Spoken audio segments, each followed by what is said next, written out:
So what's going on? Back for another AEW, my second review.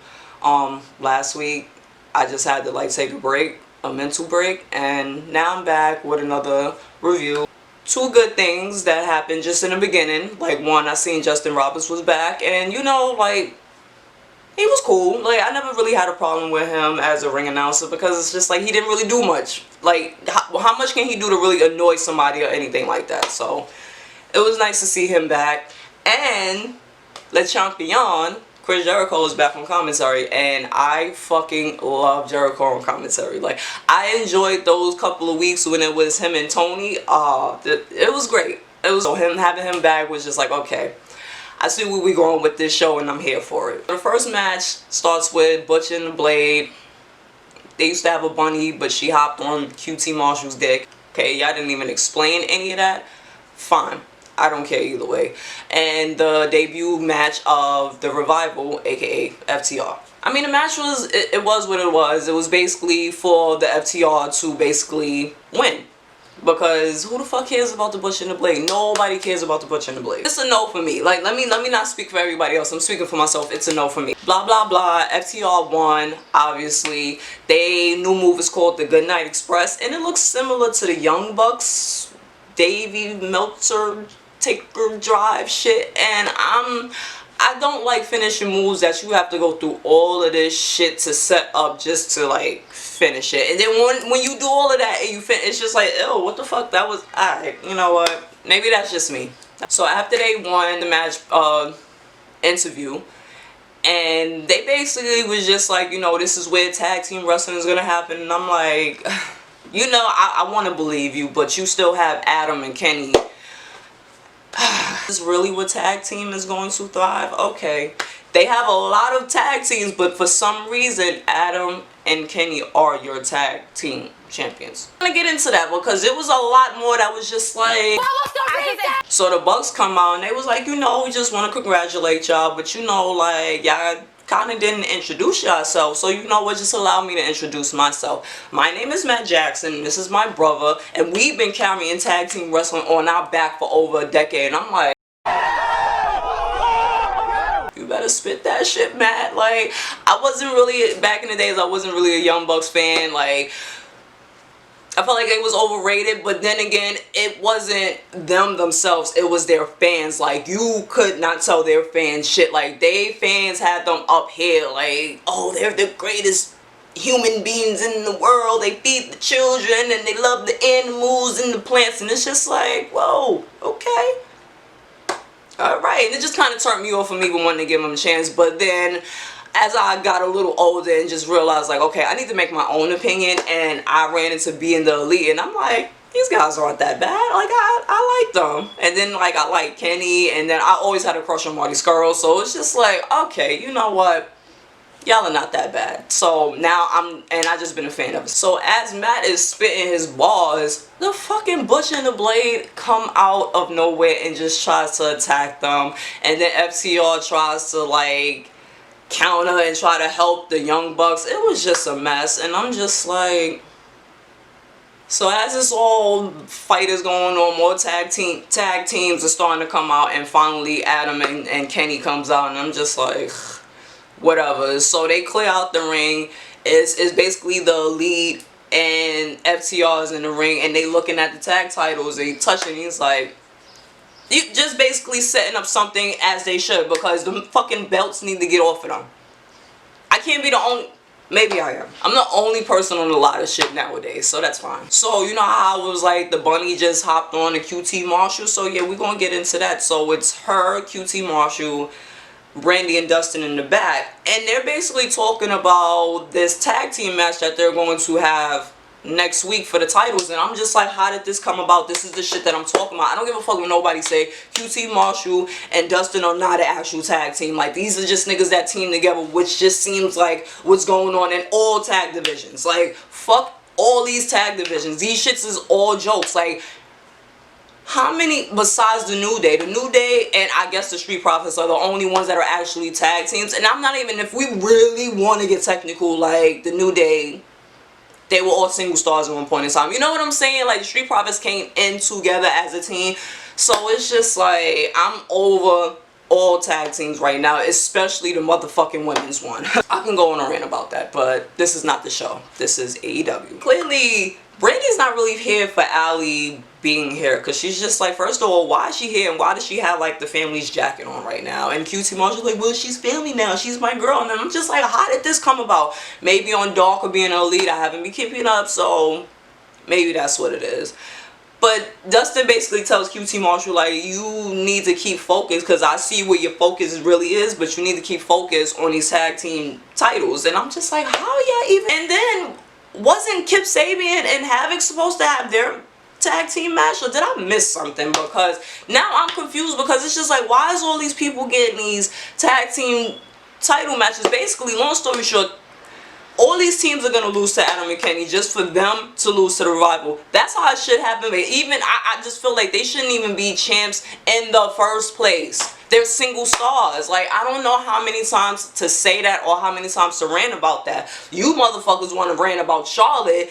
At least she's fighting for single titles. Like, you got motherfucking single competitors fighting for a tag team gold. Like, and y'all too busy worried about Charlotte. I'm gonna talk about that. I might make a whole video just on that, because this shit makes no sense. Y'all priorities and y'all issues is just like ridiculous, selective, and it's just every fucking where. And they take on Chris Statlander and Sheeta. So when Penelope came out, obviously Kip was with her, and Jericho was on commentary like, look how sexy Kip Sabian is. Isn't he sexy, Tony? And Tony was just like, I don't know. That's not really my thing. Like, I don't know. Like, he was just so uncomfortable. He was like, why do you always put me on the spot? And Kip Sabian, he really is, like, he is really handsome. I looked at him like, ooh. Alright, Penelope, I see it. Like, I see it. So as Chris is coming out, you know, she boops everybody. And Pineapple Pete was in the crowd and she booped him, and Chris Jericho lost his shit because for some reason they have beef. And he's like, that's Pineapple Pete. I hope she knocks him out with that boop. And I'm just like, Chris Jericho on commentary is great. Like, he really needs to consider this, like, once he's really done wrestling, this is his thing. This is his thing. As long as y'all just let him be him, amazing. I mean, it was another tag team match. It was what it was. I mean, it wasn't bad. It wasn't anything that like, oh my god. Kip Sabian got involved as usual. Got, you know, beat up by Chris Statlander. And surprisingly, like, well, maybe not surprisingly, but Penelope Ford hit Sheeta with the belt behind the ref's back, and she won. So I'm guessing that's going to be like the next matchup, Sheeta and Penelope for the title. I don't really have a problem with neither one of these women. I don't have a problem with like all four of them. As much as I'm saying like the women division is trash, it still is, but it's trying to do something. I see that they're trying to make something happen. And like I said, all four of these ladies, I don't have a problem with them. It was that Riho. These Japanese wrestlers that's coming out are new to me, and I'm just trying to be open-minded and give them a chance, but Riho and Kairi Sane, they was just in the same boat with me, and I'm like, okay. So Darby Allin is somewhere in the skateboarding thing, and he's with Tony Hawk. So like, this whole thing was basically him reenacting that spot that he did at Double or Nothing, and he kept failing and so he finally got it. And I'm guessing he getting his little confidence back, you know. And I love Darby Allin. I think he is dope. Like, he's a baby Jeff Hardy. I love Jeff Hardy, even though not about Jeff Hardy. Darby, I like Darby, and I want to see him. I want to see him win. So whenever he's ready to come back, I can't wait. It was a Britt Baker package vignette segment thing-ish, throwing shade at Big Swole and calling herself a role model. So we got the Best Friends and Orange Cassidy taking on.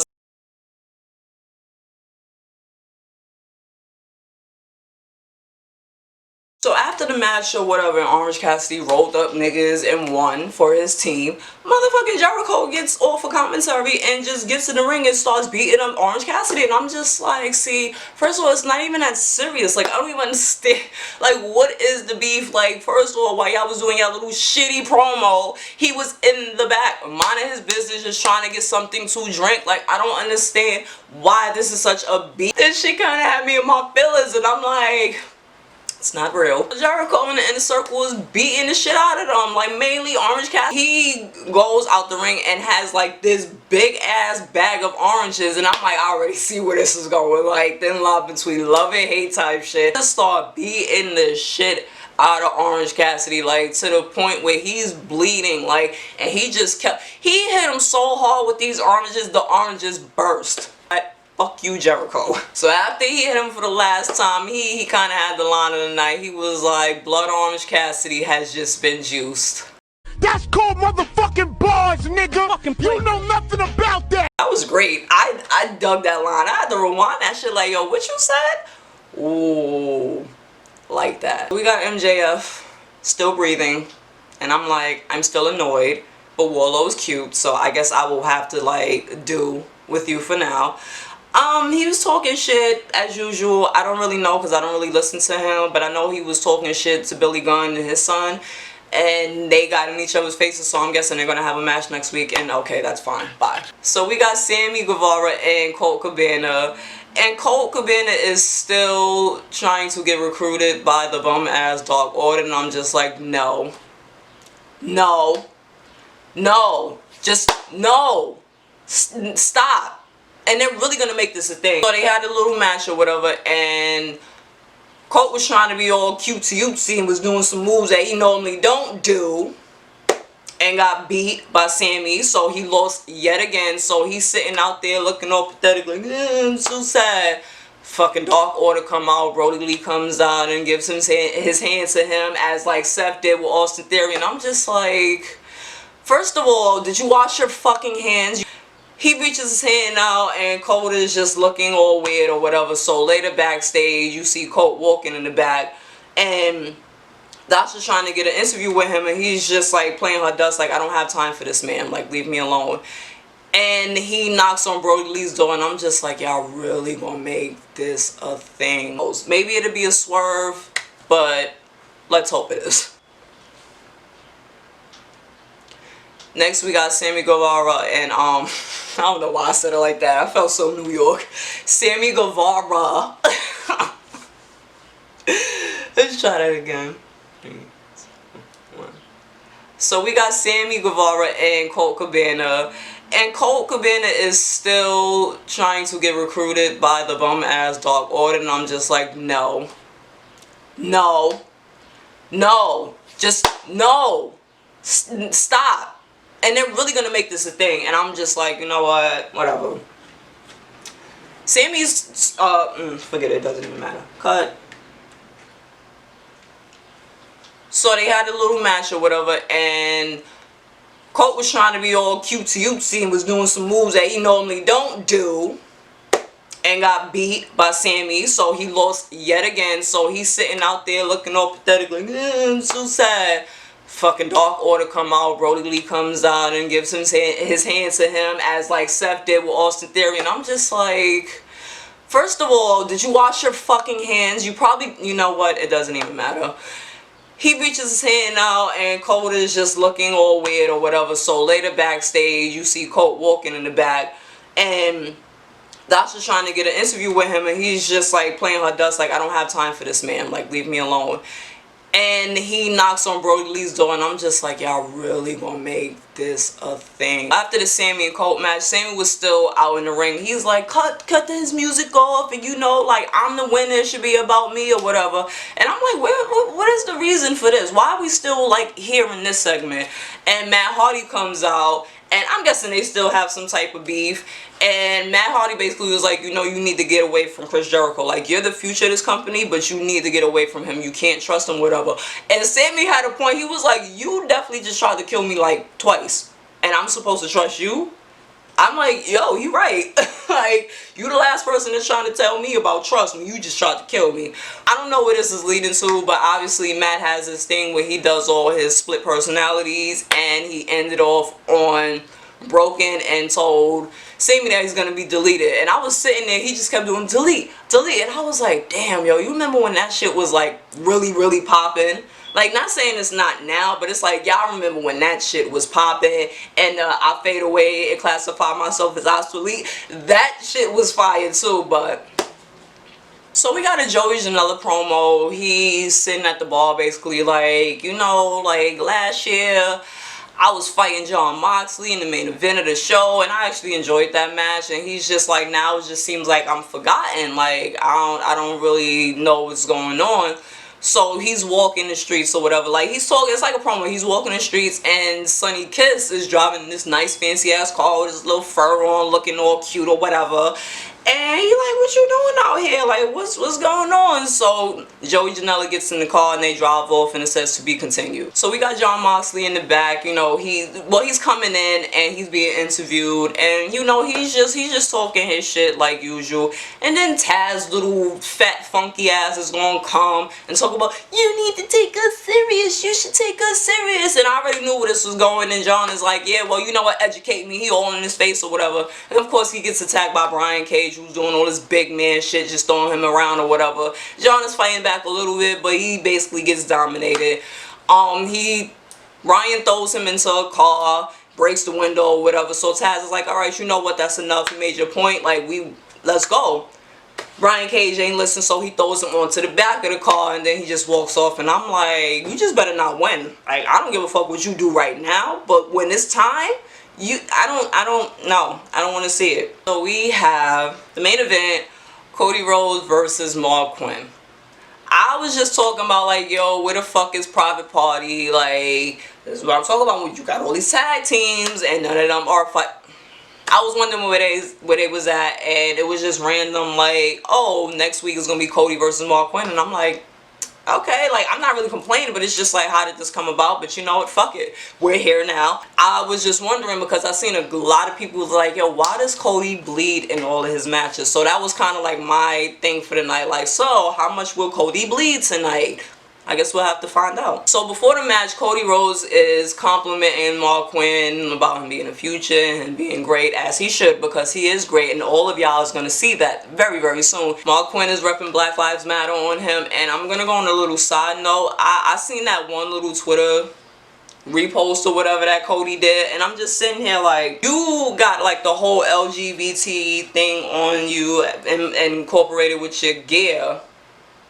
That's cool. It's Pride Month, so I'm gonna give you that. But you have a whole black wife. Like, what's no incorporation of a Black Lives Matter or anything like that? Because I see Brandy on her Twitter. She's posting a lot, which obviously she's black, so she's feeling this more. But it's just like, yeah, I talk about Chris Jericho with the All Lives Matter, but this dude got a whole black wife. But okay, that's y'all man. As the match is about to get started, Private Party got a new song. Now, it didn't sound bad. It didn't sound bad. It's just like when you hear something new, it's just like you automatically like, what the fuck is this?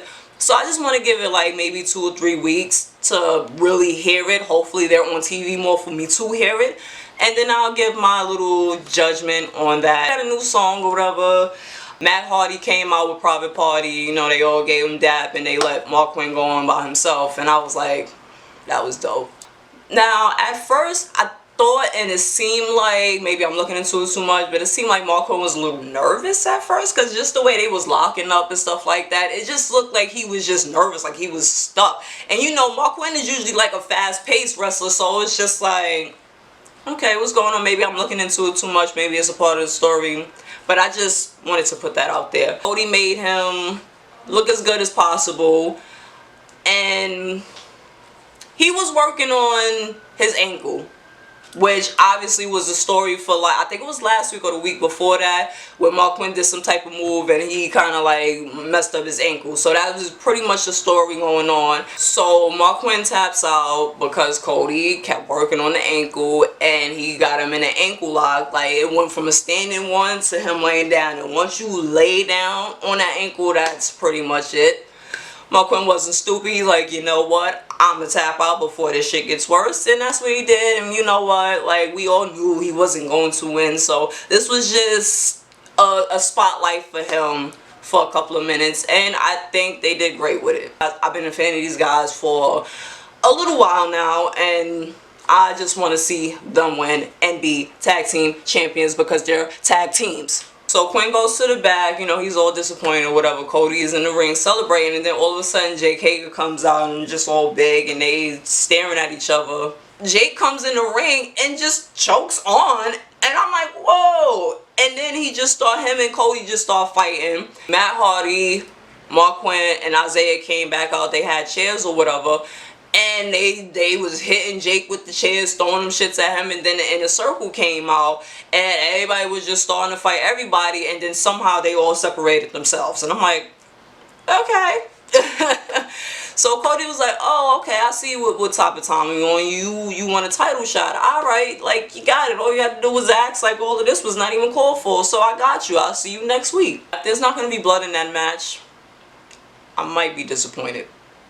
Because there was no blood in this match. And I'm like, oh, that's a shocker. I guess he must have heard people talking shit. Like, dude, just stop it. You're doing too much. But, that's pretty much what's going to happen next week. All these fucking tag team matches that's going to happen just for them to lose to non-tag teams is just fucking ridiculous. I will never get over that shit. Like I said, it doesn't make any sense, and it just rubs me the wrong way. So, I'll be back for another AEW review. I hope you enjoyed this one. And overall, I enjoyed this show. This show was actually dope. I enjoyed it, and I hope y'all enjoyed me reviewing it. I'll be back next week. Thank you.